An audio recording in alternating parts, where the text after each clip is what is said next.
बातमी लाडक्या बहिणींसंदर्भात लाडक्या बहिणींच्या खात्यामध्ये हप्ता वितरणाला सुरुवात झालेली आहे। महिलांना सन्मान निधी मिळण्यास सुरुवात झाली असल्याचं अदिती तटकरे म्हणाल्यात। महिला सशक्तीकरणाच्या दिशेने एक महत्त्वाचं पाऊल उचलत मुख्यमंत्री माझी लाडकी बहीण योजना प्रभावीपणे राबवण्यात येते। आचारसंहितेमुळे थांबलेली प्रक्रिया आज पुन्हा एकदा कार्यान्वित करण्यात आली। आम्ही साधारणपणे 2 महिन्यापूर्वी 18 नोव्हेंबर पर्यंत ई-केवायसी ची प्रक्रिया पूर्ण करण्याच्या संदर्भामध्ये सर्वच आपल्या महाराष्ट्रातील लाडकी बहीण मुख्यमंत्री माझी लाडकी बहीण योजनेच्या लाभार्थी महिला ज्या आहेत त्या माता भगिनींना आम्ही त्या ठिकाणी सूचना केल्या होत्या। त्यानुसार जवळपास 1,20,00,000पेक्षा अधिक महिलांची ई-केवायसी ची प्रक्रिया 100% पूर्ण झालेली आहे आणि 50 लाखापेक्षा अधिक अशा महिला आहेत ज्यांची साधारणपणे 60-70% ही जी प्रक्रिया आहे ती त्या ठिकाणी पूर्ण झालेली आहे। मधल्या कालावधीमध्ये अतिवृष्टी असेल, पूर परिस्थिती असेल, अवकाळी पाऊस असेल, म्हणजे मे महिन्याच्या पहिल्या आठवड्यामध्ये जो पाऊस सुरू झालेला आहे तो साधारणपर्यंत जवळपास 5 ते 10 नोव्हेंबर पर्यंत पाऊस सुरू होता। बऱ्याचशा ठिकाणी पुराची परिस्थिती सुद्धा होती, अतिवृष्टी सुद्धा झाली आणि त्या ठिकाणी महिलांचे काही असणारे जे कागदपत्र असतात, काही दाखले असतात, तर ते त्यांना म्हणजे पुराच्या परिस्थितीमध्ये सुद्धा तिथं काही भरपूरशा लाभार्थ्यांनी गमावलेले आहेत। त्या दृष्टिकोनातून आणि त्याचबरोबर ज्या विधवा महिला आहेत किंवा ज्या एकल महिला आहेत, म्हणजे ज्यांचे वडील वारलेले आहेत पण डिवोर्स झालेला आहे किंवा अशा पद्धतीच्या ज्या काही बाबी आहेत, तर त्याच्यामध्ये त्यांचीही त्याच्यामध्ये विनंती होती, सूचना होती। मधल्या कालावधीमध्ये आदरणीय मुख्यमंत्री देवेंद्र फडणवीस साहेब, दोन्ही उपमुख्यमंत्री शिंदे साहेब आणि आदरणीय दादांच्याकडे सुद्धा त्या संदर्भातली चर्चा करण्यात आली आणि 31 डिसेंबर पर्यंत आपण ई-केवायसी करण्याची मुदत ही वाढवत आहोत। म्हणजे जेणेकरून ज्या काही जिथं अतिवृष्टी झाली, पूर परिस्थिती झाली, तिथल्यांनाही महिलांना ई-केवायसी साठी त्या ठिकाणी अधिकची मुदतीतून त्यांना ई-केवायसी ची प्रक्रिया पूर्ण करता येईल। या व्यतिरिक्त ज्यांचे पतीचं निधन झालेलं आहे, वडिलांचंही निधन झालेलं आहे, अशांकडे जे सर्टिफिकेट नाही आहेत, म्हणजे अशांकडे त्यांचे जे डॉक्युमेंट्स नाही आहेत, त्यांचं डेथ सर्टिफिकेट असेल किंवा डिवोर्सचे न्यायालयांच्या जे काही डिवोर्सचे सर्टिफिकेट्स असतात, म्हणजे कोर्टचे जे डॉक्युमेंट्स असतात ते त्यांना अपलोड करण्याच्या दृष्टिकोनातून किंवा एखाद्या गावामध्ये एखादी एकल महिला असेल किंवा एखादी विधवा असेल, तिच्या पतीचंही निधन झाले आणि वडिलांचंही निधन झालेलं आहे, अशा महिलेनी लाभार्थ्यांनी जर ते डेथ सर्टिफिकेट किंवा ते डॉक्युमेंट्स जर तिथल्या अंगणवाडी सेविकेकडे उपलब्ध करून दिले तर ती त्याची जे सर्टिफिकेट आहे ती CDPO कडे देऊन त्या संदर्भातली सगळी प्रक्रिया पूर्ण करून घेऊ शकतील। आम्ही आजच त्या संदर्भातला शासन निर्णय सुद्धा निर्गमित करत आहोत। त्याच्यामध्ये ज्या गावातल्या किंवा शहरातल्या तिथल्या अंगणवाडी केंद्र आहेत, ज्या अंगणवाडी सेविका आहेत, त्यांच्याकडे त्यांनी तशा पद्धतीचे कागदपत्र सबमिट करायचे। इन द मीनवाईल त्या मध्यंतरी त्या कालावधीमध्ये आम्ही वेबसाईटवर पण तशा पद्धतीचं ऑप्शन हे देण्याच्या दृष्टिकोनातून आमचं काम हे सुरू आहे। रोज साधारणपणे 4 ते 5 लाख महिलांचं ई-केवायसी ची प्रक्रिया ही त्या ठिकाणी होत आहे। मधल्या कालावधीमध्ये थोडं 1-2 लाखावरती संख्या आलेली होती, पण नंतर पुन्हा एकदा त्या वेबसाईट आणि संबंधित विषयांवर काम करून आता ती पूर्वपदावर आलेली आहे। तर या संदर्भामध्ये राज्याचे मुख्यमंत्री फडणवीस साहेब आणि दोन्ही उपमुख्यमंत्री शिंदे साहेब आणि दादा यांच्या सूचनेनुसार आपण ती 31 डिसेंबर पर्यंत मुदत वाढवत आहोत। पण या सगळ्या लाडक्या बहिणींमध्ये सातत्यानं अनेक बातम्यांसमोर येतात की सरकारी महिलांनी देखील या सगळ्या योजनेचा लाभ उचललाय। आता एक नवीन बातमी समोर होते, वृत्तपत्रामध्ये छापून आली की ज्यांचे पुरुष म्हणजे पोलीस मध्ये कामाला आहेत त्यांच्या पत्नींनी देखील पोलीस नाही, एक गोष्ट आपण याच्यामध्ये समजून घेतली पाहिजे की जून 2024 मध्ये ही योजना झाली। 1 जुलैपासून लाभार्थ्यांनी याच्यामध्ये फॉर्म भरायला सुरू केले। सरकारी नोकरींमध्ये जे असणारे लाभ घेणारे होते जवळपास 7 ते 8 महिन्यांपासून किंवा त्याच्याही आधीपासून जसं जसं विभागाच्या यंत्रणेच्या लक्षात येत गेलं तसं तसं त्यांचा लाभ तिथल्या तिथे थांबवत गेलेला आहे।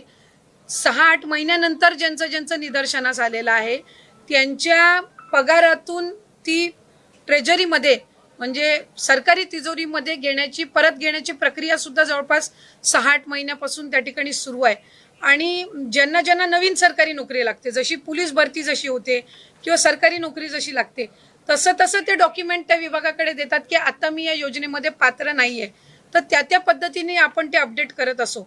जसं जानेवारी महिन्यामध्ये आम्हाला डेटा मिळाला नमो शेतकरी योजनेचा, साधारणपणे तो 5 ते 6 लाखाचा डेटा होता. आणि मग त्या पद्धतीनं त्यांचा लाभ आपण 1000 रुपये त्यांना नमो शेतकरीचा आणि 500 रुपये लाडकी बहीणचा असा आपण सुरू केला. तसंच सेवार्थचं ज्या वेळेला आम्हाला 2500चा डेटा मिळाला, आपण त्यांचा लाभ तिथल्या तिथंच फेब्रुवारी महिन्यातच आपण बंद करून टाकला. काही वेळेला असं होतं की प्रसारमाध्यमांकडे किंवा पत्रकार म्हणजे वर्तमानपत्रांकडे 2-2, 3-3 महिन्यानंतरचे केसेस सुद्धा समोर येत आहेत. आणि मग ते नव्याने आत्ताच झालेत अशा पद्धतीची त्या ठिकाणी एक म्हणजे संभ्रम निर्माण होत आहे.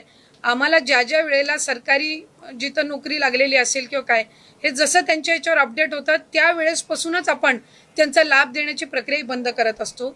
जो 12,000, 12,500 पुरुषांच्या संदर्भात पण होता, तिथं काही अशा केसेस आहेत जिथं घरामध्ये महिलेची अकाउंटच नव्हती आणि त्यावेळेला त्यांनी पुरुषांच्या याच्यावर सुरू केलेलं होतं.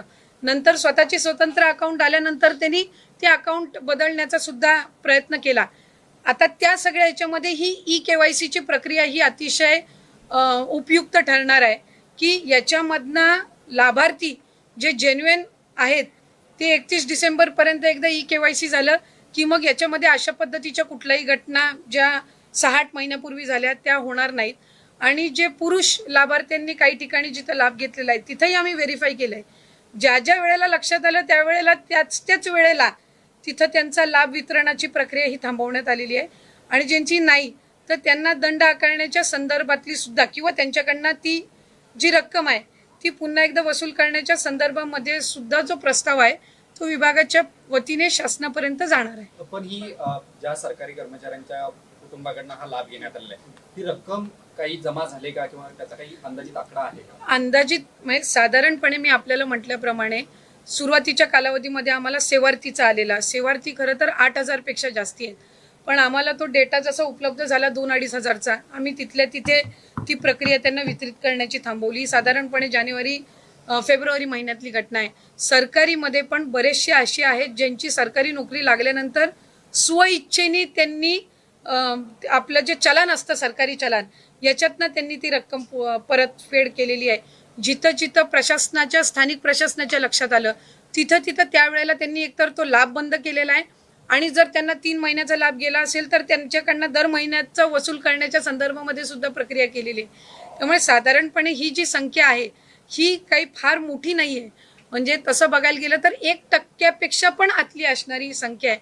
आणि ती प्रक्रिया जी आहे ती आपल्याकडे ती विभागाकडे ती रक्कम परत येणार नाही. ती शासनाचं जे ट्रेजरी डिपार्टमेंट आहे यांनी जो एक ठराविक हेड आम्हाला ओपन करून दिलेला आहे ती त्याच्यामध्ये येते आणि मग ती शासन जमा होते. नाही, ही प्रक्रिया सुरू आहे. म्हणजे ही कसं आहे, जसं आता तुम्ही पोलीस भरतीच्या संदर्भातलं म्हटलं की पोलीस भरती जशी जशी होत त्याच्यातले जे लाभार्थी असतील ज्यांची पोलीस भरतीमध्ये नियुक्ती झाली मग ते नंतर 1-1.5 महिन्याच्या नंतर कालावधीमध्ये ते विड्रॉ करायला लागतात. त्यामुळे दर महिन्याला अशा पद्धतीचे आकडे येत असतात. जसं 65 वय च्या पलीकडे ज्या महिला जातात ती दर महिन्याला रिवाईज होत असते. म्हणजे जसं जसं ते 65 वर्षाच्या पुढे जातात तसं तसं ते अपडेट होत जातं.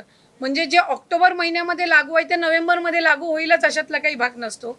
आणि जसे जसे त्यांच्या डॉक्युमेंटचे व्हेरिफिकेशन होत जातात, इतर सगळ्या बाबी त्यांच्या पूर्तता होत जाते, त्या पद्धतीने ती प्रोसिजर ही पार पडत असते. मराठवाड्यातील ज्या महिला ज्या आहेत त्यांची कागदपत्र गहाळ झाली आहेत त्यांना सरकार कशा पद्धतीने मदत करते? म्हणजे कागदपत्र गहाळ झाली जसं आपण मगाशी म्हणाला होतात त्यांना कशा पद्धतीने मदत होते? एक तर आपण याआधी बघितलेलं आहे की ज्या वेळेला भूकंपाची असेल, अतिवृष्टी असेल, पुराची ज्या वेळेला परिस्थिती येत असते त्यावेळेला तिथल्या स्थानिक प्रशासन म्हणजे महसूल विभाग जो असतो तो या दाखल्यांच्या संदर्भामध्ये तिथं ते काम करत असतात. कारण तिथले जे म्हणजे अगदी ग्राउंड लेवलला मंडल अधिकारी असतात, तलाठी असतात, यांच्याकडे पंचनाम्यांची नोंद झाल्यानंतर त्या पंचनाम्यांमध्ये तो डेटा येतो की त्यांचं काय काय त्याच्यामध्ये त्यांनी कागदपत्री कुठली गमावलेली आहेत किंवा काय काय नुकसान झालेलं आहे आणि त्यानुसार त्या कागदपत्रांची किंवा त्या दाखले असतील त्याची पुन्हा एकदा नव्याने बनवणं ही सगळी प्रक्रिया ही त्यानिमित्ताने होत असते. त्याला कालावधी लागत असतो कारण तो महसूल यंत्रणेचा भाग असतो. म्हणून आम्ही ही मुदतवाढ दिलेली आहे कारण आत्ता गेल्या महिन्यातच आपल्याकडे ही अतिवृष्टी आणि पूरची परिस्थिती झाली आणि मग त्या कालावधीमध्ये त्यांना साधारणपणे 2 ते 3 महिन्याचा कालावधी पुन्हा एकदा त्यांचं नव्याने आधार कार्ड बनवणं किंवा वोटिंग कार्ड बनवणं किंवा समजा त्यांचा जातीचा दाखला असेल किंवा इतर म्हणजे इन्कम सर्टिफिकेट असेल या सगळ्या गोष्टींसाठी तो कालावधी जात असतो आणि म्हणून हा आपण 31 डिसेंबरपर्यंत वाढवलेला आहे. मुख्यमंत्री लाडकी बहन ये जो योजना है उसमें हमने KYC का प्रोसीजर ये 2 महीने पहले शुरू किया था. 18 नवंबर को उसकी आखिरी तारीख थी. हमने आज आदरणीय मुख्यमंत्री देवेंद्र जी फडणवीस सर, उप मुख्यमंत्री शिंदे सर और अजित दादा की अनुमति से उनके सूचना से हमने वो जो डेडलाईन थी. लाडक्या बहिणीसाठी अतिशय आनंदाची बातमी होती कारण लाडक्या बहिणींची अजूनपर्यंत जी KYC होती ती भरपूर महिलांची झालेली नव्हती. त्यामुळे आता KYC जी मुदत आहे ती 31 डिसेंबरपर्यंत वाढवण्यात आली आहे जेणेकरून तुम्हाला जर अजूनपर्यंत लाभ मिळालेला नव्हता तर तो लाभसुद्धा आता तुम्हाला मिळणार आहे. म्हणजे या पुढच्या महिन्यांचे हप्ते आहे तुम्ही KYC नाही केली तरीसुद्धा तुमच्या खात्यावरची जी रक्कम आहे ती टाकली जाणार आहे कारण 31 तारीखपर्यंत जी मुदत आहे डिसेंबरच्या ती वाढवण्यात आलेली असून ज्या बहिणींनी KYC केली नव्हती किंवा त्यांना प्रॉब्लेम येत होता त्या आता चांगल्या प्रकारे KYC करू शकता. तुम्ही 31 तारखेपर्यंत सुद्धा KYC केली तरी सुद्धा तुमच्या खात्यावरची जी रक्कम आहे ती सुद्धा आता पडणार आहे.